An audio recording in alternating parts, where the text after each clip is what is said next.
remarkable that you've got, again, a functional coupling that's, again, between a network that's very, very important for pain, and already in the healthy individuals, the variance in that strikingly correlates with very, very broad issues like your trait anxiety position, your pain vigilance. You could say this group out here, who have a sort of psychological disposition that's sort of at the wrong end of things, functionally not well coupled up at all, that's just the way their brains have been wired up, highly vulnerable, potentially, subsequent to an injury, to being the group that maybe would make that transition, because just they're wired up that way. That's quite a dramatic statement to say, but that would be the hypothesis one would go forward with.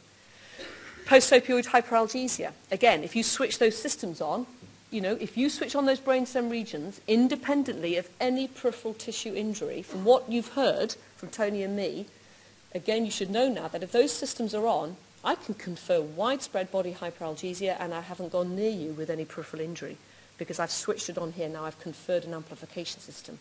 So we use the post-opioid hyperalgesia effect as a model to test that hypothesis. And we took a big number of subjects, we fed them with an IV dose of an opioid for a long period of time, we stopped it, and as you know, about 50% then to the thermal stimulus we were giving them after the post-opioid phase had finished, they said, actually, that hurts a lot more now. They were hyperalgesic. And surprise, surprise, what was the thing that was different in their brains? They're blasting away, as you can see in yellow, that key part of that descending reticular system in the facilitatory arm, we would believe.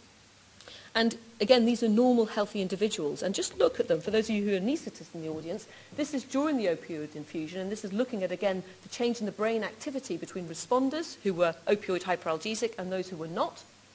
This is, again, during the withdrawal phase, and this is, again, in that region of the brainstem. Again, there's nothing particularly different about them in any measure we could get, but